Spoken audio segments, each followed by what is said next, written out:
والليل إذا يغشى والنهار إذا تجلى وما خلق الذكر والأنثى. ambao ni suratul Layl yenye jumla ya aya 21. Ni sura iliyoshuka Maka, na dalili za kushuka Maka tulisema kwamba ni kupatikana al-qasam, viapo, mwanzo wa sura. Baada ya kusoma hayo ambayo haya mwaka jana ilikuwa Mwenyezi Mungu Subhanahu wa Ta'ala ameapa kwa vitu vitatu. Usiku unapofunga kiza ukafunika kila kitu, na mchana unapodhihirika, na kudhihirika kwake ukadhihirisha kila kitu, na kuumbwa mwanadamu, mke na mume, mbea mbili hizi. Mwenyezi Mungu alivyoumba mbea mbili, mume na mke, pia ameziapia. Baada ya viapo hivyo akaleta jawabul qasami, jawabu la kiapo, akasema inna sa'yakum la shatta, hakika matendo yenu nyinyi wanadamu ni mbalimbali. Lakini ajabu utakayoiona ni mambo matatu makubwa Mwenyezi Mungu ameapa nayo, lakini mwisho anakuja lengo la makusudio ni kama vile kutuambia mwana hakika matendo yenu nyinyi wanadamu ni mbalimbali. Na sisi tunajua kwamba al-qasam, kiapo, katika Qur'an ni kitu ambacho kimebeba ujumbe uliokuwa mzito. Sasa leo inshallah tutasoma hii aya ambayo ni jawabu al-qasam, la mahalla laha min al-i'rab. Ni jumla ambayo ni jawabu al-qasam. Najua zile jumla saba, ziko jumla saba ambazo la mahalla laha min al-i'rab. Mojawapo ni jumla ambayo imekuja ni jawabu al-qasami, na jumla ambayo ni musta'nifa au jumla ibtidaiya ya kwanza, lakini jumla tafsiria, jumla tusila, jumla tusila na jumla ambayo ta'atifia ambapo alama hadala min al-i'rab, na jumla ambayo inakuja kuwa ni jawabu la idha na lau na laula. Hayo tuache, twende tu ile kwamba inna sa'yakum la shatta, hakika matendo yenu wanadamu ni mbali mbali. Utastaajabu katika lugha kwamba mbona tutafsiri hakika matendo yenu ni mbali mbali? Aya hii inna sa'yakum, maana yake inna masaiyakum la shatta, hakika matendo yenu ni mbali mbali. Ama kwa nini iwe hivyo? Ni masdar mudhaf, sa'yu, sa'yukum, si ndio? Sa'yu ni mudhaf, na ile khitabu ya jami pale kum ni mudhafu ilayhi. Sasa masdar ya mudhaf huwa yufidu al-umuma, inafidisha umumu, kwamba uenevu. Na ikifidisha hivyo maana yake ni kwamba inakuwa kwa maana ya jamu, jam'an maana, inakuwa kwa jamu kwa maana. Mwenye ar-ruhul bayan, pia ar-ruhul bayani asema inna sa'yakum la shatta wal masdar bi ma'na al-jam'i. Hiyo masdar ni bi maana jam'i, kwamba inna masaiyakum, hakika matendo yenu. Niona tutoe faida hii kidogo kwa watu wa lugha kujua kwamba ukishaona kwamba masdar ndio mudhaf, ufahamu kwamba hapo kuna umum, na mara nyingi umu wake anakuwa kwa maana ya jamii. لما عرف أن المصدر المضاف المصدر المضاف من صيغ العموم ni katika matamshi ya kuenea. Ndio maana tafsiri inna masaiyakum la shatta, hakika matendo yenu ni mbali mbali. Na hata hii neno shatta ni wingi wa neno shatiti, ni jamu ya shatiti. Kama maridhi inapokuwa mardha, shatiti inakuwa ni shatta, katili inakuwa ni qatla, na nyingi kama hivyo. Huo ni upande wa watu wa lugha, nao tusi upande wenu. Alafu sasa tuje upande wa juu, sisi wote Mungu atuwafikie. Sasa hapa kuna jambo la kujiuliza. Alipoapa Mwenyezi Mungu na usiku, akaapa Mwenyezi Mungu na mchana, akaapa Mwenyezi Mungu na kumuumba mwanamke na kumuumba mwanamume, mbona viapo hivyo ni kama vile lengo lake ni kutuambia inna sa'yakum la shatta, haika matendo yenu ni mbali mbali. Kuna nini kwenye matendo ya mwanadamu? Ni kuonyesha hivyo viapo vyote vitatu, ni kuonyesha hiki kinachokusudiwa kuelezwa ni jambo kubwa sana. Moja, matendo katika ukubwa wake. Moja, naweza kaweka kwamba matendo huwa yana almasai tuwafiku alawqat. Matendo yote ya mwanadamu huafikiana na nyakati. Ima hayo matendo yatatengenezwa usiku au yakatengenezwa mchana. Na mwanadamu ni matendo, mwanadamu ni matendo, na mwanadamu ni kutendeana. Na hayo ni ya mchana na pia ni ya usiku. Kiona watu wamezikana ni jambo kubwa, latokea mchana au latokea usiku. Watu wameuana ni jambo kubwa, latokea mchana na latokea usiku. Lakini huu usiku na mchana ndio uliowatengeneza watu wakawa sawasawa katika huu ulimwengu. Kukawa na muqarrabun, kukawa na abrar, watu watukufu, ni usiku na mchana. Kwa hiyo kuapia kwenye nyakati hizi ni ishara ya kwamba mwanadamu matendo yake awe anajichunga, hakikishe kwamba nyakati anazitumia vizuri. Kwa hiyo ni kuapa tu kwa wakati na matendo, ni kama vile kuapa na kwa wakati na matendo ya mwanadamu, kwamba mwanadamu awe na tahadhari na matendo yake. Lakini wama khalaqa dhakara al-untha, na kuumba mke na nani na mume. Pia Mwenyezi Mungu ameapia hili kwa sababu matendo hao ndio watendaji. Hii dunia imetengenezwa na wanawake au imetengenezwa na wanaume? Ndivyo sivyo? Kila unachokiona kuna mchango wa hizi mbea mbili katika huu ulimwengu. Mwenyezi Mungu akaapia, na kiapo ni kuonyesha kwamba ndani yake kuna mambo makubwa. Tulishayaona kwenye Walaili Dhaghasha, kama amefuatilia ile tafsiri, na hii Wan-Nahari Idha Tajalla tumeona wama khalaqa dhakara wal untha. Kwa hiyo amalakumul mukhtalifa, matendo yenu ni mbalimbali, ndio inna sa'yakum la shatta hasba ikhtilafi al-isti'dadat, kutegemeana na kutofautiana na maandalizi.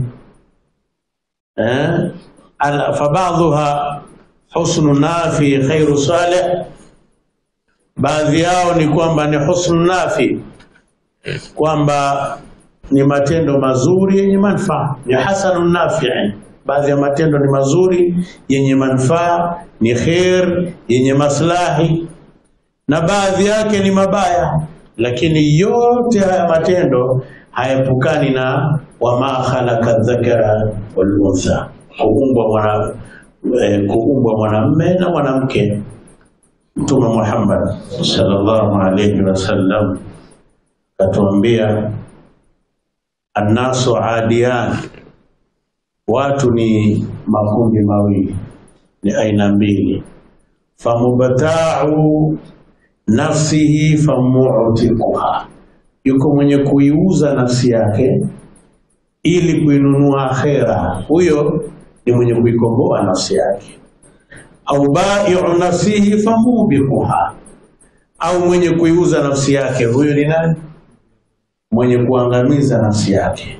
Kuna ambaye anaikomboa nafsi katika wanadamu na kuna mwenye kuiangamiza nafsi. Almuradi huku kuangamiza nafsi na kuikomboa nafsi ni kutokana na matendo ya wanadamu. Mwenyezi Mungu akapia na sa'yakum la shatta. Na kwa nini asiapie na matendo? Na kwa matendo ya wanadamu ndo kuna pepo na kuna moto, si ndio? Kuna yaumul hisab, ni kwa sababu ya matendo ya wanadamu. Kwa hiyo inna sa'yakum la shatta, ukitazama juu unaweza kuona kama jambo dogo, lakini ni jambo kubwa ukikutanisha matendo ya mwanadamu na wakati anaotumia. Kwa hiyo hii ni tambihi, aya hii pia ni tambihi kwamba tuzindukane kwamba nyakati tuzitumie vizuri. Yasurru almar'u ma dhahaba layali wa kana dhahabuhunna lahu dhahaban. Msemaji mmoja alisema mwanadamu anafurahi sana kwa kuondokewa na masiku. Yasurru almar'u ma dhahaba layali, mwanadamu anafurahi sana kuondokewa na masiku. Usiku ukiondoka, mchana ukaondoka, mipango yake ikawa inakaribia, mwanadamu anafurahi. Wakana dhahabuhunna lahu dhahaba, na hali yake imekuwa kuondoka kwa masiku hayo ndio kuondoka kwake pia. Kwa utakuta kwenye haya matendo tunayafanya kila siku, mwingine akayakutanisha kwamba kwa nini Mwenyezi Mungu aapie alafu jawabu alqasam iwe ni matendo ya wanadamu. Akasema ni vile kwamba matendo ya mwanadamu asili yake ni moyoni, na moyo ni jambo kubwa. Haya matendo yote tunayoyafanya, yawe ni mazuri yawe ni mabaya, asili ni moyo. Na moyo ni na moyo ndio ambao Mtume Muhammad sallallahu alaihi wasallam anatuambia kwamba ni mudgha, ni kijimnofu. Idha salahati salaha aljasadu kulluhu wa idha fasadati fasada aljasadu kulluhu, kwamba kitengamaa moyo, viungo vyote vimetengamaa. Na si viungo tu, ni maisha yametengamaa, sababu hivi viungo ndivyo ambavyo vinavyofanya mambo makubwa, mazuri na mabaya. Kwa idha salahati salaha aljasadu kulluhu. Kwa kuwa masadirul a'mal, vyanzo vya amali vya matendo ya mwanadamu ni kutokea kwenye moyo. Mwenyezi Mungu akaapa kwa walaili idha ghasha wan nahari idha tajalla wama khalaqa dhakara wal untha, kisha akaikutanisha ikawa jawabu alqasami ni matendo ya mwanadamu, kwamba hakika matendo yenu nyinyi ni mbali wanadamu. Na katika hili ni kweli tunaona kwamba tusoma ile ibara 46 al-hikam pale, hikma 46, husnul a'mali nataiju husnul ahwali. Lakini asemaje? Wa husnul ahwali min nataiji tahaqquqi fi maqamati al-inzadi. Hapa tu husnul a'mali nataiju husnul ahwal. Ahwali hazipo isipokuwa kwenye moyo. Matendo mazuri ni natija ya vile vinavyoishi katika moyo, vilivyokuwa vizuri ni ahwali. Halu ni kile ambacho kinachoishi katika moyo. Ahwali ziko nyingi, lakini ahwali ambao ni kubwa ni ile at-tauba. Manake ahawali hizi zaenda afu zikajenga maqam, ndivyo? Katika ahawali kubwa ni ile mtu kuwa na ile hamu ya at-tauba. Sasa utaona kwamba matendo muda wa kuwa asili yake ni moyo, na moyo ni jambo kubwa. Msemaji mfasiri mmoja akafasiri kwamba ndio sababu ya kutangulia haya matatu. Lakini wa ma khalaqa adh-dhakara wal untha, na kuumbwa mke na mume, samani masdaria unaweza kaiweka na kuumba kwake Mwenyezi Mungu, yani wa khalquhu dhakar wal untha, na kuumba kwake Mwenyezi Mungu mke na mume, kisha akasema inna sa'yakum la shatta. Lakini hata ukiangalia mke na mume, tukisema inna sa'yakum, matendo yenu, masa'yakum la shatta, matendo ya wanadamu, wanaume na wanawake yanatofautiana. Tuambiwa kwamba masadirul a'mal yanatofautiana kwa mwanamume na mwanamke. Ikawa kwamba nafsi ndio masadir makubwa kwa mwanamke, chanzo cha matendo ya mwanamke anaambiwa kwamba ni nafsi. Na kuambiwa kwamba nafsi manake si lazima kuwa mwanamke ni mwenye mapungufu, kwa sababu nafsi wa masawaha, na hapa kwa nafsi na yule ambaye ameiweka sawa, fa alhamaha fujuraha wa taqwaha, lakini qad aflaha man zakaha, hakika amefaulu ambaye ameitakasha hiyo nafsi. Na a'malu za nafsi manake ni shahawatia, ni vile vitu ambavyo vinavyovutia mara nyingi. Kama mwanamke matendo yake mara nyingi sana na yale anayoyapenda ni vile vitu ambavyo vyenye mvuto. Kitabu kwa jalada baya mwanamke akamati, lazima atakiweka vizuri, kwa sababu yeye amali zake zinatokana na nini? Na nafsi. Ndio nasayakum la shatta, ngine kapita hivyo kwamba yale matendo mwanadamu na mwanamke yanatofautiana katika masadir, vyanzo. Lakini masadir ya wanaume haitokani na nafsi, tokana na kiumbe kinachoitwa akili. Kuna arruhu, nafsi na akili. Zote hizi zinatokana na matendo, yatokana na akili, yakatokana na nafsi, yakaswadifu vizuri katika, yakawa ni mazuri sana, yanahama na kuwa ndio yanaitwa asrar. Watu kaita nini?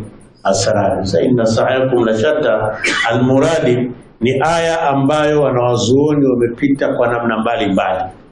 Hakika matendo yenu ni mbalimbali. Hata ile tu kwamba mwanamke matendo yake kutofautiana na mwanamume ni maumbile ya Allah subhanahu wa ta'ala, na kuumba kwa Mwenyezi Mungu kwa stahiki kuapiwa. Nadhani imeeleweka. Tupate faida kidogo hapa katika hii Ruhul Bayani. Asema qala al-Kashani inna sa'yakum ashtatu, tafsiri aliyotafsiri, hakika matendo yenu ni mbalimbali, mukhtalifatun linjidhabi ba'dhikum ila janibi ruhi wa tawajjuh ila al-khairi lighalabati nuriyya wa maili ba'dhikum ila janibi an-nafsi walinhimaki fi sharri lighalabati dhulma. Ya tafsiri hivyo, sema matendo yenu ni mbalimbali kutokana na mvuto wa baadhi yenu, kuvutwa upande wa roho na kuelekea kwenye kheri, kwa sababu lighalabati nuriyya, kwa sababu ile ushindi wa nuru, yani kuzidi nuru katika moyo. Sasa ile nuru ndio maana tukasema kwamba husnul a'mali nataiju husnul ahwali. Na ahwali ndio zinatengeneza matendo, yale yaliyokuwa kwenye nafsi ndio yanayotengeneza matendo. Tanawati ajnasul a'mali bitanawi waridatil ahwal, kwamba imekuwa mbalimbali matendo ya waja. Hii matendo ya waja kuwa mbalimbali kama anavyosema Mwenyezi Mungu. Sababu nini?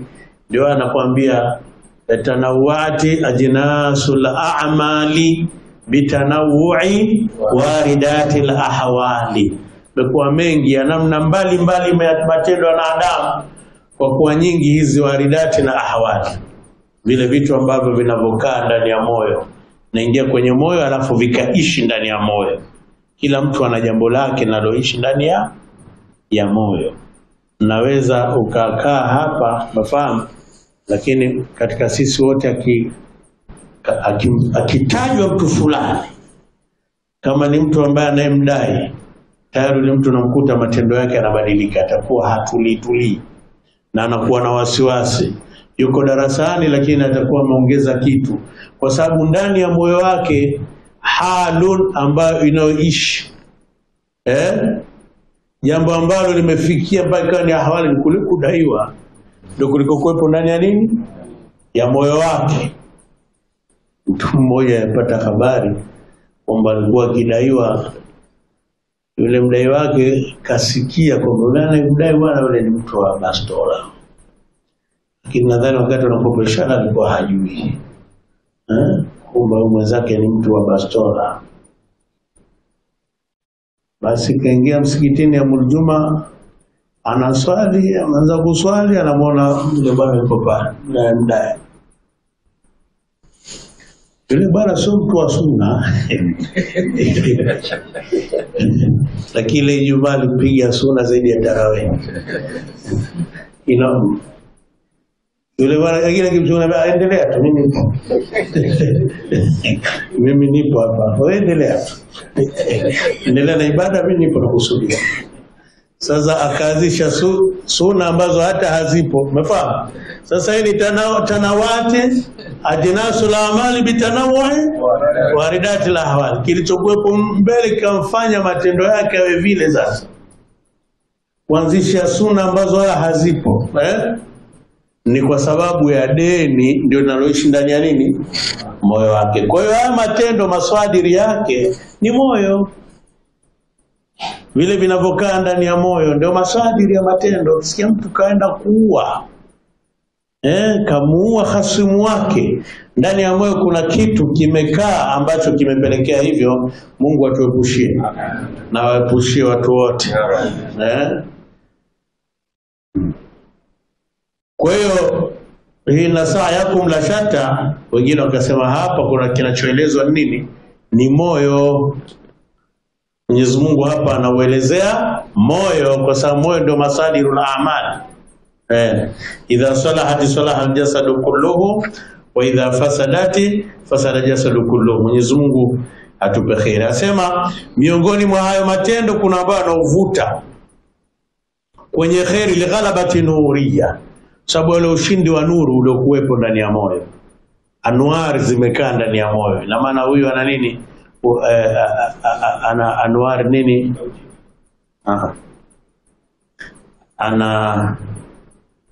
ana khawatiru nurania, ana khawatiru nurania. Wa maili ba'dhikum ila janibin nafsi wal inhimak, na kuelekea baadhi yenu, kupondokea baadhi yenu upande wa nini, wa nafsi, wal ihmaki fi shar, na kutumbukia kuzama katika shari, li ghalabati dhulma, kwa kushinda kiza ndani ya moyo. Kuna watu ambao nyoyo zao ni kiza kitupu kwa sababu ya matendo wanaoyafanya, na hii ndivyo Qur'ani inasema, barana ala qulubihim ma kanu yaksibun, bali imetia weusi ndani ya nyoyo zao yale waliokuwa wakiyatenda. Kwa hiyo haya matendo ni tofauti. Nasa'yakum la shatta, hii hakika matendo yenu ni mbalimbali, bihasabil ahwali wa hasabil waridati ad-dakhilati fil qalbi, ni kutokana hizo ahwali na waridati zinazoingia ndani ya moyo. Mwenyezi Mungu atujalie nyoyo zetu zikusanye nuru zilizokuwa nyingi. Aya hii inakuja tuisoma kwa sababu ni tafsiri, ndio maana imeanza na amma. Fa amma, alfa'u ni fa'u fasiha, asahati ashart almahdhufa, takdiruhu, takdiri yake kwamba ikiwa wewe umelijua hilo, amma man a'ta, amma ni harfu sharti wa tafsili. Tafsili yenyewe nini? Ni tafsili litilka almasail mutashattita wa tabayyun li ahkamihima, ni kupambanua hayo masai, shughuli, matendo yaliyokuwa mbalimbali na kubainisha hukumu za hayo matendo. Akasema fa amma man a'ta wattaqa. Hii akaja akatajwa aya hiyo hapo, wamtaja Sayyidina Abubakar kwa mujibu wa wafasiri waliokuwa wengi, kwamba Sayyidina Abubakar As-Siddiq, yeye alikuwa na tabia ya kuwanunua wale ambao wako kwenye tabu kubwa mno. Alikuwa akienda watu ambao ni dhuafa, anawanunua mpaka baba yake akamwambia innaka ta'tiku dhi'afan, wewe wachahuru watu ambao ni madhaifu, sunge wachahuru watu ambao rijalan jalda, wanaume ambao ni shujaa, fayamnauka, wakakuhami wewe na wakasimama kwa ajili yako, kwamba wache huru watumwa ambao wana nguvu, wacha dhaifu, watu dhaifu wanawake. Maana aliacha huru wengi. Huyu Sayyidina Abubakar ilikuwa tabia yake ni kuona mtu ambaye yuko kwenye dhiki ya utumwa, mfano Bilal bin Rabah aliyemkomboa kutoka kwa Umayya bin Khalaf ni Sayyidina Abubakar, na wengi wamekombolewa na Sayyidina Abubakar. Lakini almuradi tabia yake ilikuwa ni hiyo, akiona mtu uko kwenye dhiki, hasa watumwa, anawakomboa, kisha wakomboa na achwa huru wale. Ni jambo kubwa sana kwa wakati ule. Kwa hiyo Qur'ani kapongeza jambo hilo, kwa sababu Qur'ani haitaki kudhalilishwa watu, na Qur'ani si misingi yake watu wadhalilishwe. Kwa matendo haya yakatolewa mfano katika inna sa'akum la shatta, tafsiri yake ikawa jambo hilo, fa amma man a'ta wattaqa.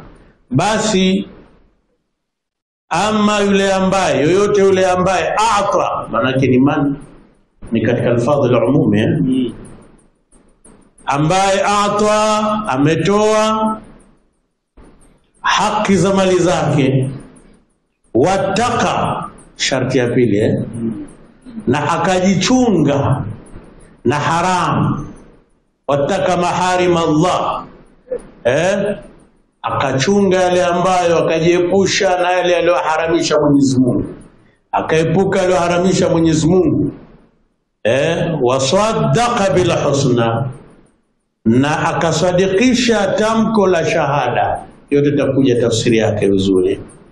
Hii ni tarjuma, takuja kwa tafsiri.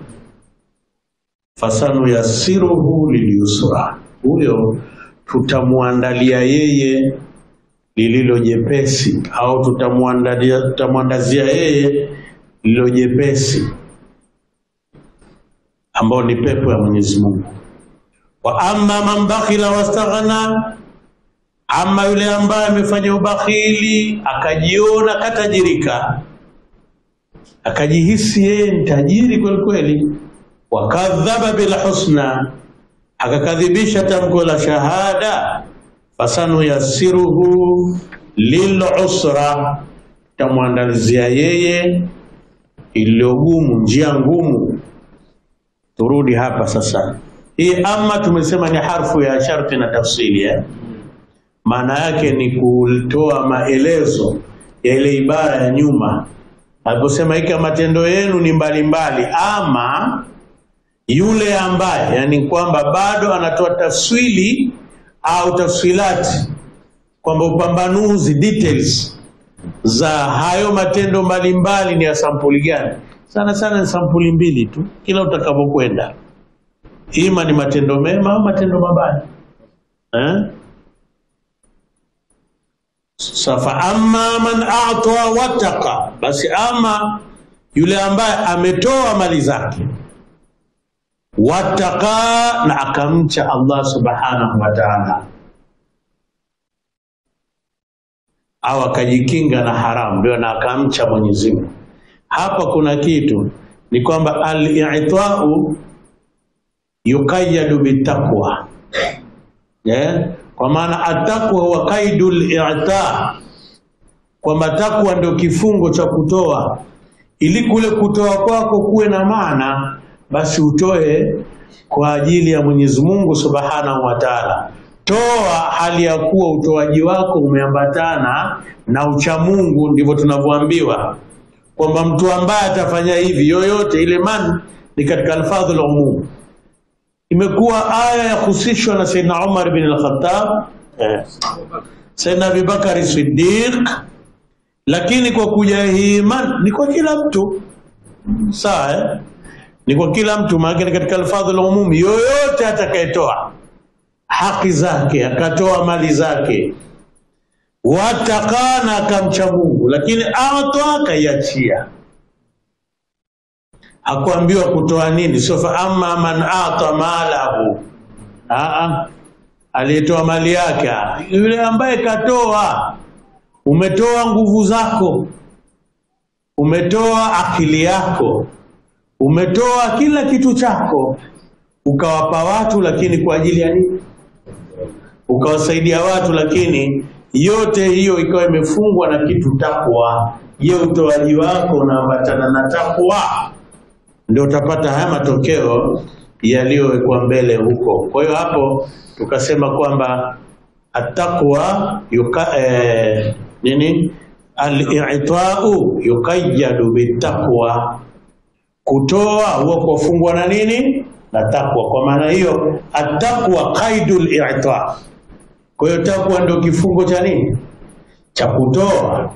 Kwamba kutoa hizo ukatoa sana, lakini je, utoaji wako umeambatana na kumcha Allah Subhanahu wa Ta'ala? Mwenyezi Mungu atuwafikishe. Lakini sio kutoa tu, wasaddaqa bil husna, akasadiki al-husna. Tutafsiri kwanza al-husna, makusudio yaliyopelekewa. Wamekhtalifiana wanawazuoni, lakini yote naona ni jambo moja. Husna wengine wakasema ni al-iman, akasadikisha bil husna kwa kuamini. Al-husna hapo maana ni iman. Akasema al-husna ni al-kalimatul husna, tamko la shahada. Na ndo mabtul, na mimi nimepokea hivyo kwamba tamko la shahada, wasaddaqa bil husna. Al-husna ni la ilaha illa Allah, wa hiya kalimatu tauhid. Au al-husna ni al-millatul husna. Kwa utakuta husna imekuwa ni al-iman au al-kalimatul husna, tamko la shahada, yani kalimatu tauhid ndio al-kalimatul husna. Au al-millatul husna, au mila nzuri ambayo ni millatul islam, ni Uislamu. Au mathubatul husna, au mathubatul husna hiya aljanna, ni pepo. Kwa utakuta neno al-husna ikhtilafu ziko hizi 5: iman, kalimatul husna, millatul husna, mathubatul husna. 4 maleka, lakini yote ni jambo hili moja. Kwa nini? Ndio maana tunasema wasaddaqa bil husna, akalisadikisha tamko la shahada. Hili neno kusadikisha, at-tasdiq, kusadikisha kwa wewe ni sadiki wa la ilaha illa Allah Muhammadur Rasulullah. Kusadikisha tamko la shahada si kusema tu la ilaha illa Allah, hapana.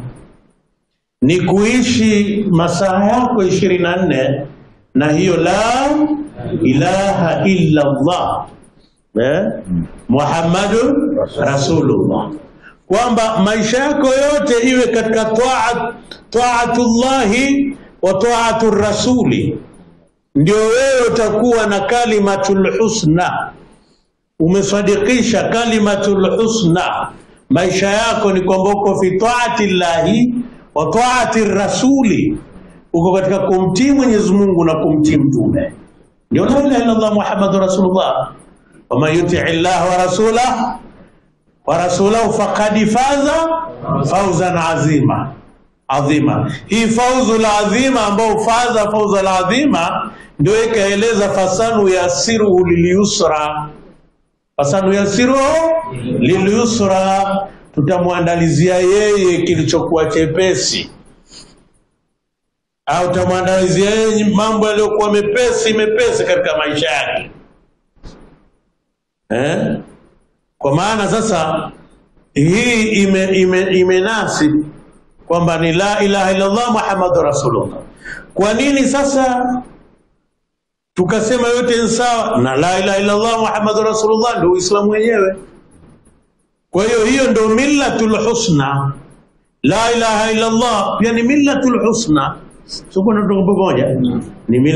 Ni kalima tauhid, la ilaha illa Allah millatul husna au mathubatul husna, ndio matokeo ya kupata pepo. Hiyo la ilaha illa Allah ndio fawzan adhima, fasanu yasiruhu lilyusra. Ndio maana akasema tamwandalizia ile kwa jepesi, aliyusra hapo ikawa ni pepo ya Mwenyezi Mungu Subhanahu wa Ta'ala, ataingizwa peponi mtu huyu.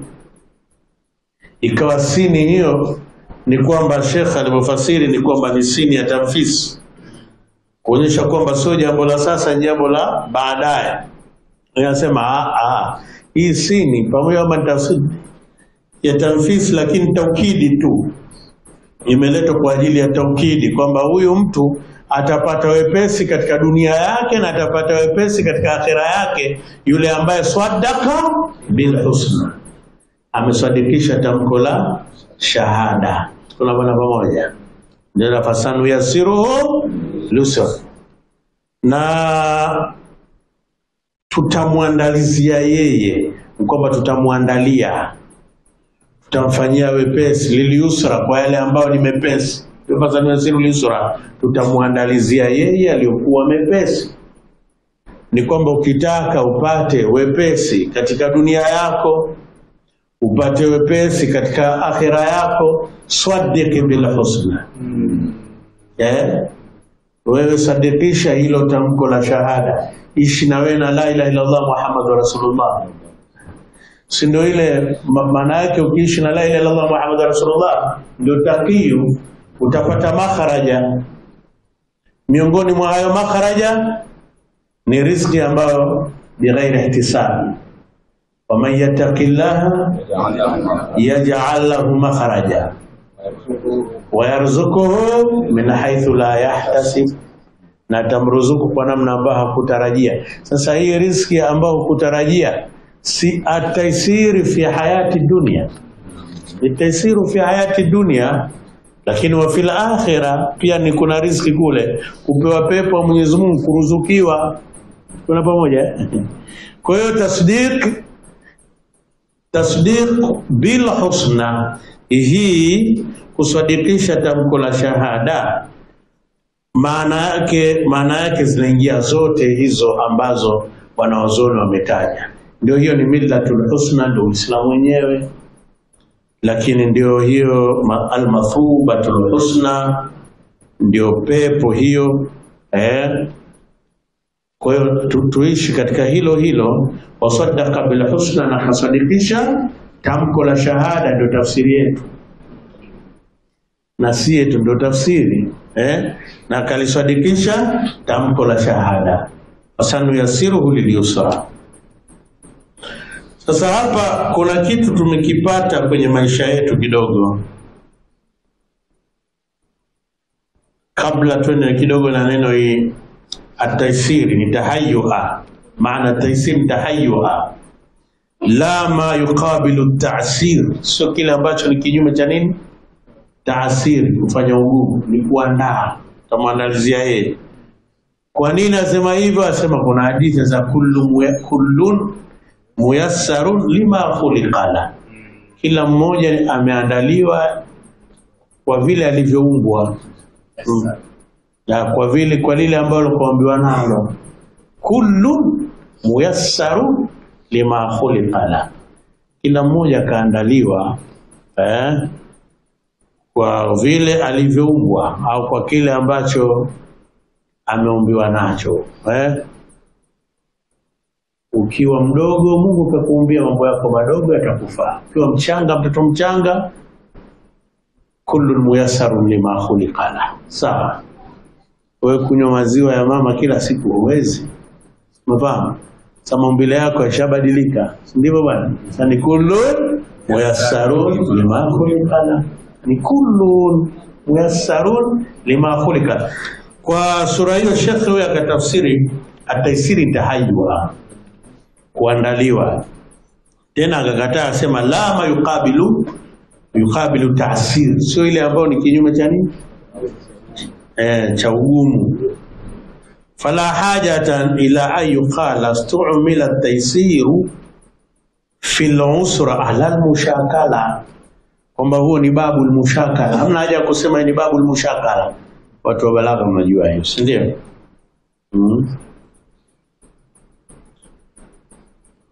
Lakini hapo kuna jambo tuliloliona linalotufaa kwenye maisha yetu ya kila siku. Hapa aliposema fasanu yassiruhu liliusra, tutamwandalizia yeye ndio kwa jepesi, kwamba kwa maana kumbe kutoa, ukiwa ni mwenye kutoa sana, lakini kule kutoa si kutoa tu, uwe ni takiyu na ucha Mungu, kuambatane na kumcha Mwenyezi Mungu, kuacha aliyoharamishwa, ni sababu ya kufungukiwa na mambo yako ya duniani na akhera. Ni sababu ya kufungukiwa na mambo yako ya duniani na akhera. Kutoa sadaka ukawapa wenye dhiki, man nafasa an mu'minin kurbatan min kurabi dunya nafasahu Allahu anhu kurabata yawm al-qiyamah. Atakayemuondoshea muumini shida katika shida za kidunia, Mungu atamuondoshea shida za siku ya kiyama. Wa man yassara 'ala al-mu'sir yassarahu Allahu fi dunya wal akhirah. Wala yule ambaye atakayemrahisishia mwenye shida, Mungu atamrahisishia duniani na akhera. Sasa ili uone matokeo, fattaqillah, mche Mwenyezi Mungu Subhanahu wa Ta'ala, utaona matokeo mazuri ya kutoa. Kutoa ni dawa ya misukosuko, ni dawa ya misinande, ni dawa ya tabu na dhiki na tabu mbalimbali. Imo kwenye aya, fama man a'ta wattaqa wasaddaqa bil husna fasanuyassiruhu lilyusra. Utamwandalizia yeye aliyokuwa mepesi, ni ahadi ya Mwenyezi Mungu. Kwa hiyo hapa ametuonyesha umuhimu wa kutoa. Wa amma man bakhila wastaghna, ama ambaye amefanya ubakhili na akatosheka, akajihisi kwamba yeye ni tajiri. Istighna ni ile akajihesabu ni udda au ni ile nini, akajiona kwamba yeye ni tajiri, kajihisi kujidani, akahisi kama yeye ni tajiri, kajiona yeye ni tajiri, wakadhaba bil husna, akakadhibisha tamko la shahada. Kukadhibisha ni kutoishi katika sheria za Mwenyezi Mungu Subhanahu wa Ta'ala. Fasanu yasiruhu lil usra, huyu tutamwandalizia yeye aliyokuwa mazito. Ina maana mazito katika dunia, mazito ya kiakhera hupatikana kwa sababu ya maasi, na ni muendelezo wa darasa tulilosoma hapa mchana, kwamba thiqalu dhunubi yamna'u min al-khiffati lil khairati. Thiqalu dhunubi yamna'u min al-khiffati lil khairati wan nashati fi ta'ati, kwa upande wa akhera, kwamba mizigo ile ya madhambi, uzito wa madhambi unazuia wepesi wa kufanya ibada, wepesi wa kufanya kheri. Ukiwa mtu wa madhambi unakuwa mzito kufanya kheri yoyote. Kheri yoyote ukiona unakuwa ni mzito, yawezekana ni dhambi au ni shari. Ni shari, lakini si shari, ni dhambi. Umefahamu? Lakini dawa yake ndio hiyo, inaitwa wa taqwa, kutoa na kumcha Mwenyezi Mungu. Sasa kadhaba bil husna, akadhibisha tamko la shahada, asanuyasiruhu lil usra, huyo tutamwandalizia yaliyokuwa mazito. Mwenyezi Mungu atuepushe katika hayo. Si ndio ile hadithi ya Mtume sallallahu alaihi wasallam asema, mpe yule mwenye kutoa nini badala, na mpe mwenye kuzuia kutoa, ambaye hatoi mpe kuharibikiwa talafa. Mwenyezi Mungu atuwafikishe katika hayo. Basi leo tumeona tuzisome aya hizi mbili, na inshallah kesho tutaendelea. Na tumeona kwamba yamhusu sana Saidina Abubakar, lakini ndio sisi watu wote. Kwa hiyo nasayakum la shatta, tafsiri yake ni hii. Hakika matendo yenu ni mbalimbali. Fa amma man ata wa taqa wa saddaqa bil husna fasanuyasiruhu lil yusra, fa amma man bakhila wastaghna wa kadhaba bil husna fasanuyasiruhu lil usra. Ama yule ambaye mwenye kutoa na akamcha Mwenyezi Mungu, huyo tutamwandalizia, na akasaddiq tamko la shahada, tutamwandalizia yeye alikuwa mepesi. Ama mwenye sasa wazo kasa itakuwa na tasdiqi bil husna, tofauti yake ni tasdiqi bil husna. Sasa ni maqam ya kwamba unaishi na kalimatu tauhid, si ndio? Ndio maisha yako. Maqam ni kile kitu ambacho unachokiishi, unaishi nacho katika maisha yako ya kila siku, ndio dawamu, umedumu katika jambo. Na hii ni ile kwamba innal ladhina qalu rabbuna Allah thumma istaqamu. Istiqama ni dawamu fil amal, ni dawamu fi taa, kudumu katika taa. Tatanazzalu alaihimul malaika, wale waliosema kwamba Mola wetu ni Allah wakawa na msimamo. Malaika wanawashukia, alla takhafu wala tahzanu, msihofu wala msihuzunike. Ni hapa duniani na kesho akhera. Kwamba kuna ambao wanaokuondoa hofu ikiwa umedumu katika taa. Maisha unayoona ni mepesi, uhuna, lakini maisha mepesi. Naweza ukawa nacho sana, lakini maisha magumu. Wale wenye istiqama, maisha kwao si magumu, kwa sababu ladha kwao ni vitu tofauti. Ladhati dunia kwao ni vitu tofauti unavyofikiria wewe. Ndio yule ni Ibn Dinar yule. Sasa inna la fi ladhati law ya'lamu al-muluk la jaladuna 'alayha bisuyufi. Sisi tuko kwenye starehe kubwa, yani ile kufanya ibada. Sasa sisi tuko kwenye starehe, ladha kubwa.